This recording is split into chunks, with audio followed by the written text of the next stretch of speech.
Acidity అనేది సర్వసాధారణ complaint అయిపోయిందండి ఈ మధ్యకాలంలో.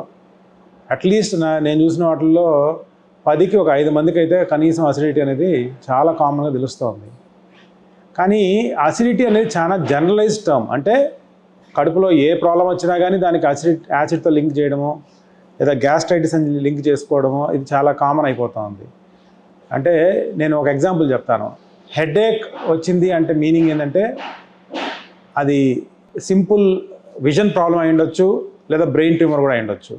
సో అట్లాగే యాసిడిటీ అనేది ఒక సింపుల్ సిమ్టమ్. అది ఆ సిమ్టమ్ చాలా ప్రమాదకరమైన ప్రాబ్లం అని అయి ఉండొచ్చు లేదా చాలా సింపుల్ గ్యాస్ట్రైటిస్ కూడా అయి ఉండొచ్చు.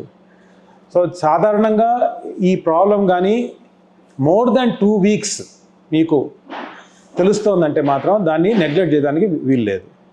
ఒక 2 weeks వరకు మనం ప్రాబ్లీ ఏదో కొంచెం గ్యాస్ట్రైటిస్ ఉంది అని హోమ్ రెమెడీస్ కానీ లేదా వచ్చిన ట్యాబ్లెట్స్ కానీ ట్రై చేయొచ్చు. కానీ 2 weeks కంటే ఎక్కువగా ఇదే ప్రాబ్లం కానీ మీకు అనిపిస్తుందంటే మాత్రం ఖచ్చితంగా దాన్ని నెగ్లెక్ట్ చేయకూడదు. ఒకసారి మీరు ఖచ్చితంగా డాక్టర్ని సంప్రదించాలి.